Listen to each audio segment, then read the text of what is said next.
بسم اللہ الرحمن الرحیم۔ سورج اور چاند وہ تو آپ کے شب و روز کو روشن کرنے کے لیے پہلے سے اس نے معمور کر دیا، کیا مانگے خدا سے؟ اب وہ بہشتیں، وہ فردوس بری، وہ ملکوت اعلیٰ، وہ اعلیٰ علیین، وہ عالین کا جوار، وہ معصومین کے زیر سایہ عالم نور کی زندگی، وہ طلب کیجئے۔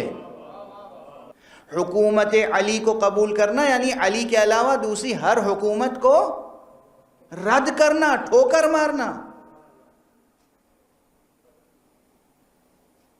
اور اگر آپ یہ تسلیم کرتے ہیں کہ ولایت علی آج بھی ہے اور ہے، تو آج بھی ہمیں کس کی حکومت کو قبول کرنا ہے؟ کس کے احکام پر عمل کرنا ہے؟ کس کے قوانین پر زندگی کو بسر کرنا ہے؟ غور فرما رہے ہیں آپ؟ نظام ولایت وہ نظام ولایت ہے جس میں بندگان خدا کو قبول کرنے پر مجبور کیا گیا ہے، مأمور کیا گیا، مجبور نہیں، قبول کرنے پر مأمور کیا گیا ہے، لیکن اللہ نے اپنے اولیاء کو اپنی حکومت نافذ کرنے پر مأمور نہیں کیا ہے۔ ابھی شکوک و شبہات پیدا ہوں گے، سوالات پیدا ہوں گے، اور ابھی حل بھی ہو جائیں گے انشاءاللہ۔ یعنی اصلاً یہ سوال کرنے کا جواز ہی کہیں نہیں ہے کہ اگر علی ابن ابی طالب ولی تھے اور ان کا حق تھا تو انہوں نے تلوار کیوں نہیں اٹھائی اور اپنی حکومت قائم کیوں نہیں کی؟ یہ تکلیف شرعی ہماری آپ کی عوام الناس کی، مدینہ مکے کے لوگوں کی تھی کہ وہ علی کو حاکم مانیں۔ علی کی تکلیف شرعی نہیں تھی کہ وہ اپنے کو حاکم منوائیں۔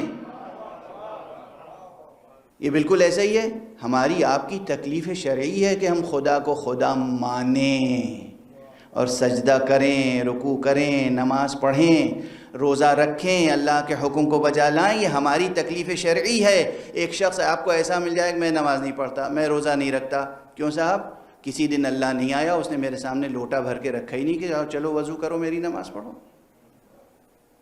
کہنے والے جوانوں نے کہا ہے مجھ سے، بھری کانفرنس میں یہ بات کہی ہے مجھ سے، بھری کانفرنس، اللہ نے کبھی لوٹا بھر کے رکھا ہی نہیں ہے ہمارے سامنے کہ ہم وضو کریں، نماز پڑھیں۔ غور فرما رہے ہیں آپ؟ اللہ نے مجبور نہیں کیا آپ کو وضو کرنے کے لیے، نماز پڑھنے کے لیے، عبادت بجا لانے کے لیے۔ آپ کی تکلیف شرعی ہے کہ آپ اللہ کے احکام کو مانیں۔ وہ پڑھتا ہے پڑھے، نہ پڑھتا ہے نہ پڑھے، واعظ کرو، نصیحت کرو، تربیت کے میدان میں ہے۔ آپ کا بیٹا اگر 10 برس کا ہو گیا ہے اور وہ نماز نہیں پڑھتا ہے تو آپ اسے سزا دے سکتے ہیں تاکہ وہ عادی ہو، نماز پڑھے۔ لیکن عام طور پر معاشرے میں کوئی حج پہ نہیں گیا، کسی نے زکوٰۃ نہیں دی، کسی نے روزہ نہیں رکھا، کسی نے، جب تک کہ یہ بات انکار دین اور دوسرے ثانوی عناوین قائم نہ ہو اس وقت تک حد جاری کرنے کی بات نہیں آتی۔ حدود وہاں ہیں سب کے سب، اللہ کی طرف سے مقرر کی ہوئی سزائیں قرآن مجید میں سب متعلق ہیں حقوق بشر سے۔ ایک انسان کا مال دوسرے انسان نے چرا لیا، پکڑو اسے، سزا دو، اگر وہ شرائط موجود ہیں ہاتھ کاٹو۔ غور فرما رہے ہیں آپ؟ کسی نے نعوذ باللہ کسی کی عزت اور آبرو پہ تجاوز کیا، سزا دو۔ جھوٹا الزام لگایا، 80 کوڑے لگاؤ، واقعی گناہ کیا، 100 کوڑے لگاؤ۔ واضح ہے، حقوق بشر، حقوق انسان۔ کسی نے دہشت گردی کا کوئی کام کیا، اس کی سزا قرآن مجید میں مقرر ہے۔ یہاں پھر ٹھہر کے یاد دلا دوں آپ کو، ایک بلند صلوات بھیج دیں آپ حضرات۔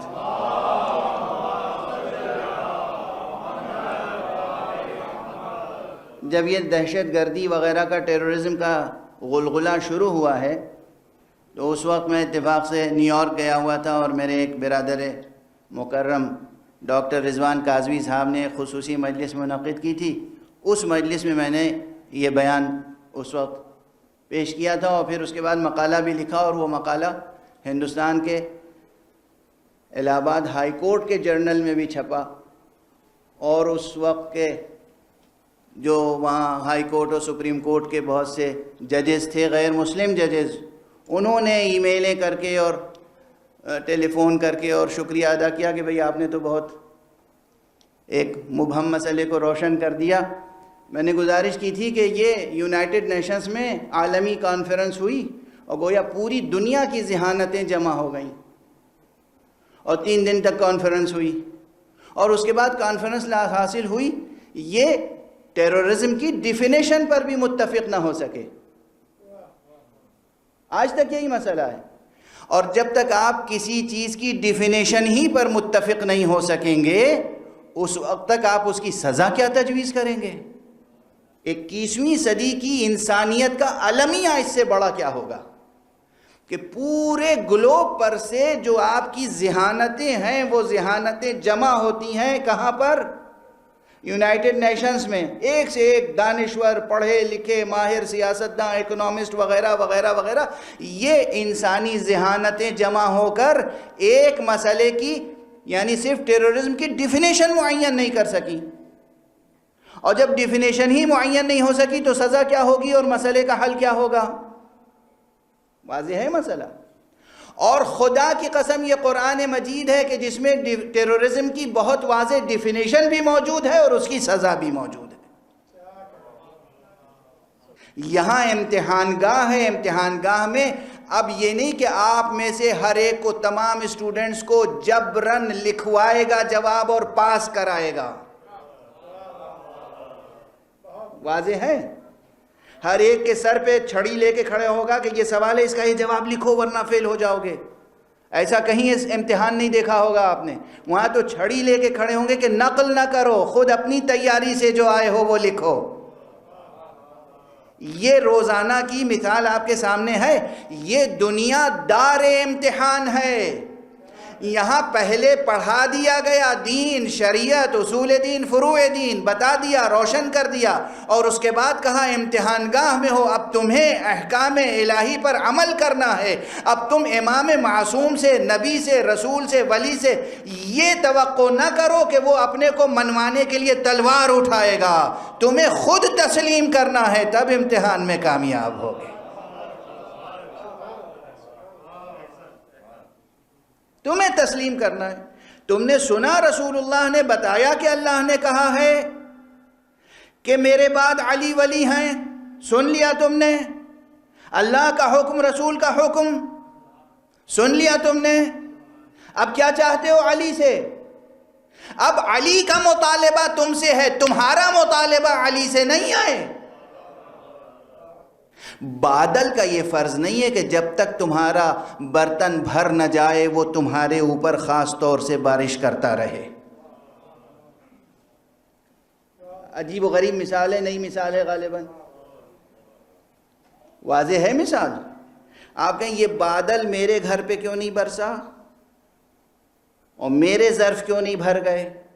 آپ کا فریضہ ہے کہ بادل آتا ہوا دیکھ کر آپ اپنا انتظام کر لیں اور ظرف جو ہیں لے کر کھڑے ہو جائیں، تاکہ اس سے جو بارش ہو وہ پانی آپ جمع کر لیں، آپ کی زندگی کے کام آئے۔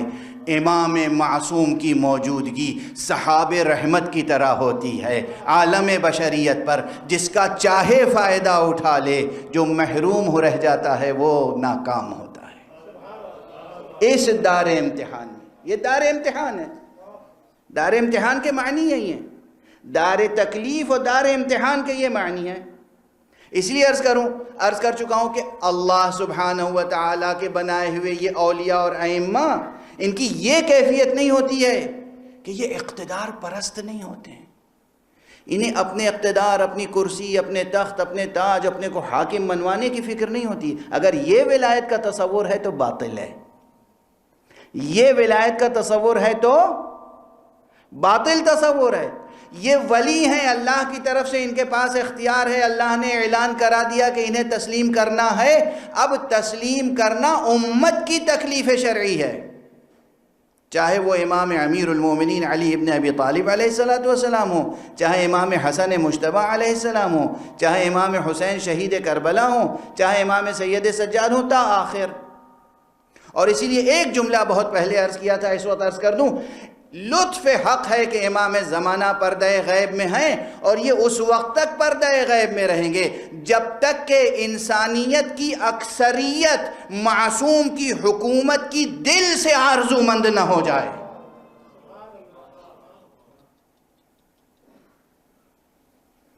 معصوم کو حاکم تسلیم کرنے کے لیے جب تک ہمارے دل، ہماری عقلیں، ہمارے ذہن، ہمارے ضمیر آمادہ نہ ہو جائیں، اس وقت تک پردہ غیب میں رہیں گے تاکہ لطف الہی تمام ہو جائے۔ اس لیے کہ اتنے انبیاء آئے، اتنے ائمہ آئے، اتنے معصومین آئے، سب کے ساتھ انسانوں نے کیا سلوک کیا؟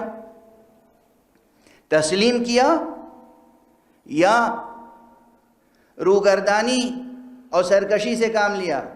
روگردانی اور سرکشی سے کام لیا۔ تو اللہ کے اولیاء کی کیا ذمہ داری تھی؟ اپنے کو منوانا، یا جو امتحان میں فیل ہو رہا ہے فیل ہو جائے، ان کی کیا ذمہ داری؟ انہوں نے زبان سے بار بار خطبات ارشاد فرما کے، تعلیمات سے، اپنے اخلاق سے، اپنے کردار سے، اپنی تعلیم سے، اپنے درس سے، اپنے خطبوں سے بتا دیا ہم ہیں حجت خدا، ہماری اطاعت تم پر فرض ہے۔ ہم ہیں حجت خدا، ہماری اطاعت تم پر فرض ہے۔ ہم ہیں اللہ کی طرف سے ولی، تمہاری دستگیری ہمارا کام ہے۔ اب اگر وہ دستگیری کے لیے موجود ہیں، ہم ہاتھ ہی نہ بڑھائیں ان کی دستگیری کو قبول کرنے کے لیے، ذمہ داری کس کی ہے؟ یہ حدود ہیں ہماری عقل کے لیے، اسپیس اور ٹائم یہ حدود ہیں۔ تو جو چیزیں لا مکانی ہیں، لا زمانی ہیں، آفاقی ہیں، ایبسٹریکٹ ہیں، جنہیں ہم مجرد کہتے ہیں، انہیں سمجھنے کے لیے ہماری عقل کافی نہیں ہے۔ یہ تو اس نے کائناتی حقائق کے لیے کہا۔ ایک بات بالکل اسی سے ملتی جلتی اور عرض کر دوں، جس طرح حالانکہ وہ اسی میں شامل ہے، لیکن میں زیادہ وضاحت کے لیے کہہ دوں، جس طرح یہ زمان و مکان کی حدیں، یہ دیواریں، زمان اور مکان کی دیواریں، ان دیواروں کے ماورا ان سے بڑی حقیقتوں کو سمجھنے کے لیے عقل انسانی کو عاجز کر دیتی ہیں، اسی طرح ہمارا نفس اور ہمارا یہ وجود ہے۔ ہم انسان، محدود انسان، پست انسان، ذلیل انسان، نفس رکھنے والے انسان، نفس امارہ رکھنے والے انسان، ہم نعوذ باللہ معصومین کے بارے میں ہر مسئلے کو اپنے نفس پر قیاس کرتے ہیں۔ یہ بہت بڑی دیوار ہے۔ اپنے نفس کو سامنے رکھ کر معصومین کے معاملات پر غور نہ کیجئے۔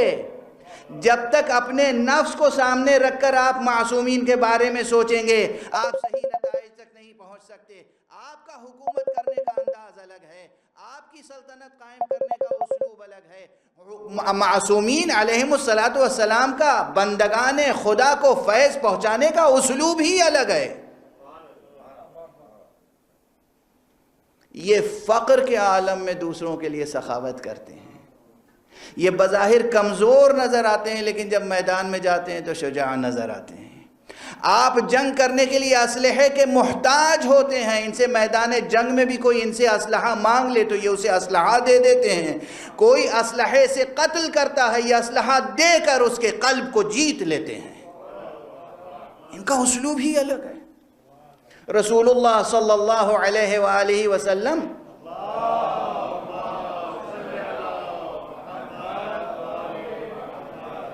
کی حیات طیبہ میں بھی یہ واقعہ ملتا ہے، اور امیر المومنین علی ابن ابی طالب علیہ السلام کی حیات طیبہ میں بھی۔ بس مثال دے کر آگے بڑھ جاؤں کہ میدان جنگ ہے، جنگ کا میدان ہے، اور ایک فوج مخالف سے آ کر ایک شخص امیر المومنین علیہ السلام سے کہتا ہے کہ یا علی، اے فرزند ابو طالب، اے علی، میں نے یہ سنا ہے کہ کوئی آپ سے کبھی بھی کوئی سوال کرے تو آپ جواب ضرور دیتے ہیں، کچھ مانگے تو آپ عطا ضرور کرتے ہیں۔ کہا ہاں بالکل صحیح سنا ہے۔ کہا مجھے اپنی تلوار دے دیجئے۔ کہا یہ لے، یہ لے تلوار۔ اس نے تلوار لے لی اور اس کے بعد امام کی طرف دیکھ رہا ہے حیرت سے، اور کہا یا علی، اب آپ کو مجھ سے کون بچا سکتا ہے؟ آپ نے نہایت اطمینان کے ساتھ کہا جس نے ابھی تک تجھ کو مجھ سے بچایا ہے۔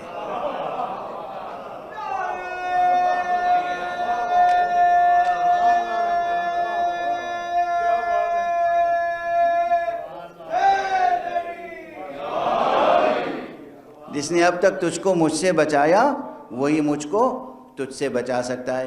یہ ایک مرد موحد کا، یہ کس کا بیان ہے؟ جس کے دل پر یہ آیت نقش ہے، کون سی؟ اللہ لا الہ الا ہو وعلی اللہ فلیتوکل المؤمنون، اللہ ہی ہے معبود برحق اور بس اسی پر صاحبان ایمان کا توکل ہونا چاہیے، بھروسہ ہونا چاہیے، اسلحے پر نہیں، تلوار پر نہیں، نیزے پر نہیں، فوج پر نہیں، لشکر پر نہیں، اپنی جسمانی طاقت پر نہیں، بھروسہ صرف اللہ پر ہونا چاہیے۔ کوئی اور ہے اس پوری کائنات میں جو اس انداز سے لڑائی لڑتا ہو، جنگ کرتا ہو؟ کوئی ہے؟ نہیں ملے گا اب۔ اور نتیجہ کیا ہوا اس کا؟ اس کی تلوار بھی اس کے پاس ہے اور امیر المومنین کی تلوار بھی اس کے پاس ہے، مگر کام کس نے کیا؟ تلوار نے یا صاحب ولایت کے ایک موحدانہ جملے نے، ایک موحدانہ کلام نے، ایک جملے نے؟ اس نے آقا کی تلوار بھی آقا کو واپس کی اور اپنی تلوار بھی قدموں پہ رکھی، کہا اشہد ان لا الہ الا اللہ وحدہ لا شریک لہ۔ اب یہ جو جنگ جیتی ہے علی ابن ابی طالب نے، اور ہمارے آپ ایسے واقعات کے پیش نظر میں ایک جملہ کہتا رہا ہوں، عزیزان گرامی یاد رکھیے، دنیا میں اسلام نہ اسلحے سے پھیلا ہے نہ معجزوں سے پھیلا ہے، دنیا میں اسلام علی ابن ابی طالب جیسے اہل توحید کے کردار سے پھیلا ہے اور علم کی روشنی میں پھیلا ہے۔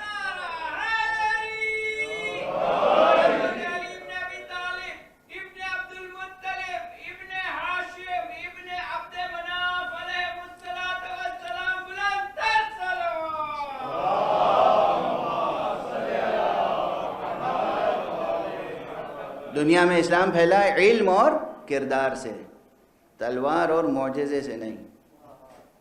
دونوں چیزیں کہہ رہا ہوں، معجزے اپنی جگہ، میں معجزے کا منکر نہیں ہوں نہ تلوار کا منکر ہوں، علی کی شجاعت اپنی جگہ اور علی کے تلوار کے کارنامے اپنی جگہ، معجزے اپنی جگہ، لیکن اسلام پھیلا ہے عموماً دو چیزوں سے،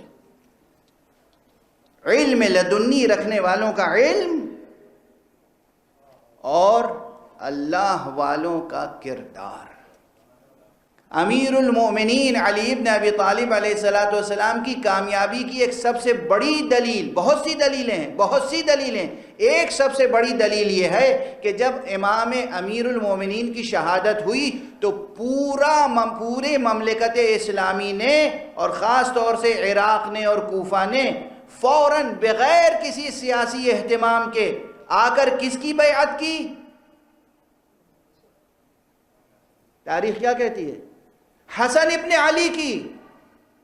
اگر علی ابن ابی طالب کا سیاسی نظام پسندیدہ نہیں تھا تو عوام نے خود سے آ کر حسن ابن علی کی بیعت کیوں کی؟ حسن ابن علی کی بیعت کرنا سب سے بڑی دلیل ہے عملاً کہ عام انسان بھی مطمئن تھا نظام حکومت علوی سے، اس نظریے سے بھی مطمئن تھا، اس نظام سے بھی مطمئن تھا، اور حسن ابن علی کی بیعت ہوئی اور پوری مملکت اسلامی میں بیعت ہوئی۔ اگر امام کی بیعت نہ ہوتی اور آپ کی حکومت مستحکم اور مسلم نہ ہوتی تو جنگ ہی کس بات کی تھی؟ جنگ کس بات کی تھی؟ جنگ ہی اس لیے تھی کہ آپ کی حکومت مستحکم اور مسلم تھی، اور بعد میں جب آپ نے ظاہری تخت و تاج کے حریص کو تخت و تاج دے دیا، اس کے بعد بھی آپ کی حکومت ویسے ہی برقرار رہی۔ بس یہ تاریخ بیان نہیں کرتی، جو میں محنت کر رہا ہوں تو ان دنوں سے تاریخ یہ بیان نہیں کرتی، تاریخ یہاں خیانت کر جاتی ہے۔ اور جس طرح امام حسن علیہ السلام کی حکومت تھی ویسے ہی امام حسین علیہ السلام کی حکومت تھی۔ ولایت رسول اور ائمہ اہل بیت رسول کو تسلیم کرنے کے معنی کیا ہیں؟ مسٹر نتنیاہو کے احکام کو ماننا، ان کی ایڈوائس کو تسلیم کرنا۔ ولایت اللہ و ولایت رسول و ولایت اہل بیت رسول کو تسلیم کرنے کے معنی کیا ہیں؟ یہ ماتم کرتے ہیں ہم، سوز پڑھتے ہیں، سلام پڑھتے ہیں، آقا آپ پر جان فدا کر دیں گے، اس جان فدا کرنے کے معنی کیا ہیں؟ اطاعت اطاعت اطاعت۔ کس کی اطاعت؟ مسٹر نریندر مودی کی اطاعت؟ کس کی اطاعت؟ محمد بن سلمان کی اطاعت؟ کس کی اطاعت؟ آج اگر ہمیں محمد رسول اللہ، اطیعوا اللہ و اطیعوا الرسول کے تحت محمد رسول اللہ کی اطاعت کرنی ہے تو اس اطاعت کا نظام کیا ہوگا؟ ہمیں امتحان میں کامیاب ہونا ہے یا نہیں؟ وہ آ کر تلوار کھینچ کر نظام نہیں نافذ کریں گے، ہمیں نظام کو نافذ اپنے اوپر خود کرنا ہوگا۔ تو یاد رکھیے گا یہ دو جملے، اللہ نے اپنی ولایت کو اس روئے زمین پر موجود انسانوں کے لیے عام کرنے کے لیے امام معصوم کو وسیلہ بنایا ہے، اور ہم بحیثیت مومن و مسلم ولایت اللہ کو قبول کرنے کے لیے اس کی اطاعت انجام دینے کے لیے، اس کا اتباع کرنے کے لیے فقیہ کو تلاش کرنے پر مجبور ہیں کہ ہم کسی فقیہ سے کہیں کہ آپ آئیں اور حکومت کریں ہمارے اوپر، وہ حکومت جو محمد اور آل محمد کی حکومت ہے۔ امتحان گاہ میں کیا کرنا ہے؟ یہ دنیا دار امتحان ہے، یہ دنیا دار تکلیف ہے، اپنی تکلیف شرعی کو پورا کرنا ہے، اپنے امتحان کو دینا ہے تاکہ ہم روز جزا انعام پا سکیں۔ نظام اللہ، نظام محمد الرسول اللہ، نظام علی ولی اللہ، نظام ولایت غدیر کو نافذ کرنے کے لیے ہم مجبور ہیں کہ نظام ولایت فقیہ قائم کریں، اور اگر قائم ہو جائے تو اور کوئی راستہ نہیں ہے کہ سجدہ شکر کریں اور اس کی پابندی کریں۔ کیا تصور ولایت ہے؟ کیا تصور ہے وابستگی کا علی ابن ابی طالب سے؟ کیا تصور ہے وابستگی کا امام حسن سے؟ کیا تصور ہے وابستگی کا امام حسین سے؟ کیا تصور ہے وابستگی کا امام رضا علیہ السلام سے؟ کیا کس طرح کی وابستگی ہے؟ کس طرح کی وابستگی ہے؟ یہ وابستگی ہماری علی سے وابستگی ہمیں مجبور کرتی ہے کہ ہم تلاش کریں کسی فقیہ کو اور اس سے کہیں آئیے آپ حکومت کیجئے، ہاتھ بڑھائیے، ہم آپ کے ہاتھوں پر علی پر قربان ہونے کی بیعت کرتے ہیں۔ کوفے کے لوگوں نے مسلم ابن عقیل کے ہاتھ پہ بیعت کی یا نہیں؟ کس کی بیعت کی؟ ظاہر میں ہاتھ مسلم کا تھا، بیعت حسین کی تھی۔ آج سید علی خامنئی کا ہاتھ ہے، بیعت امام مہدی کی ہے۔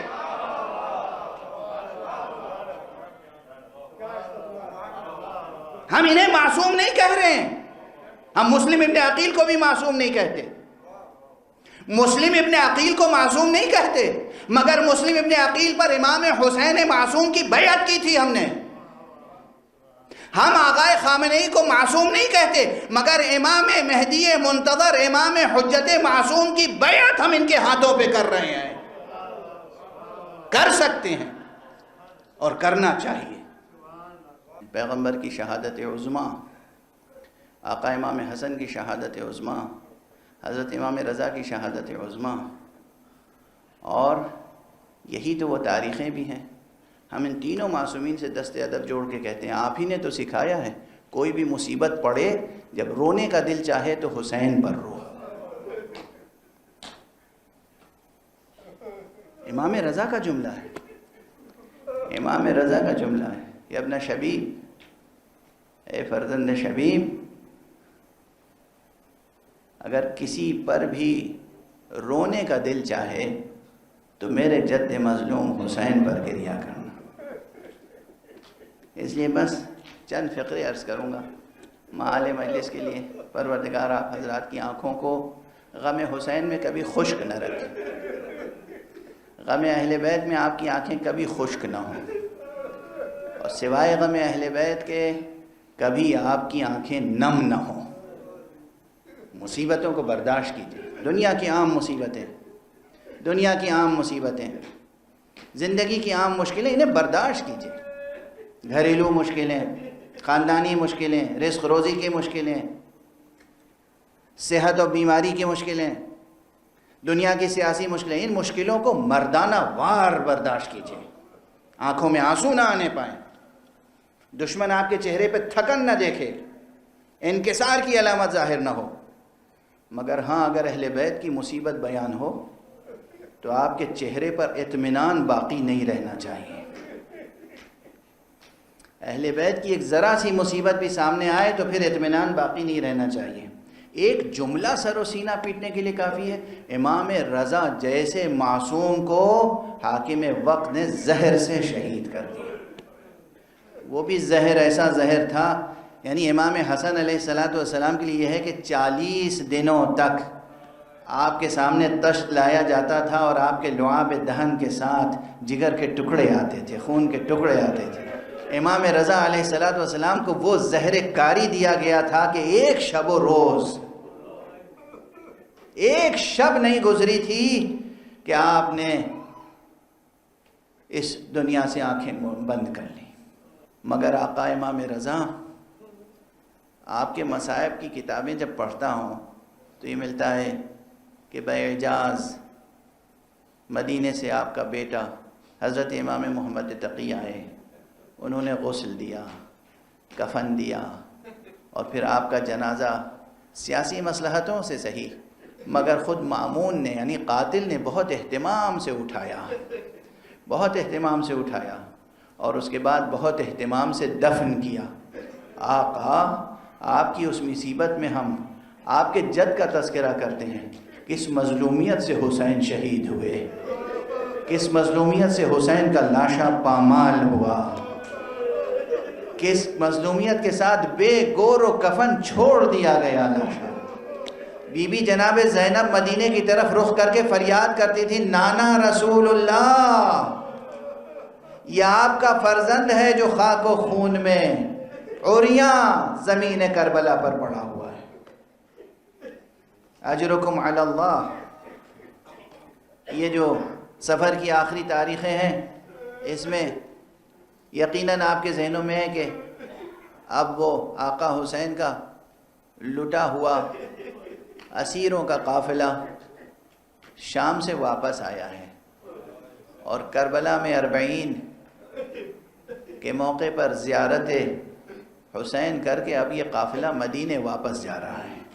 تو بس میں ایک جملہ کہہ کر گفتگو تمام کر دوں، آقا حسین، آپ کا جسم مبارک تو آقا امام سجاد نے پہنچ کر دفن کر دیا، اور روز 40 آپ کا سر مبارک بھی دفن کر دیا۔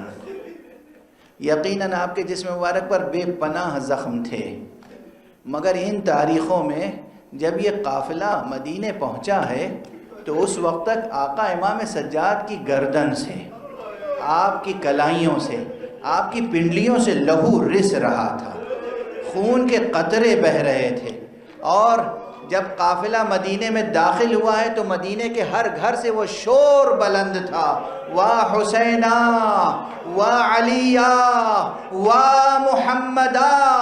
اور نہ جانے کیا کیفیت ہوئی ہوگی اہل مدینہ کی جب جناب زینب قبر جناب رسول مختار پر پہنچی ہوں گی، نا میں زینب ہوں، کربلا سے واپس آئی ہوں۔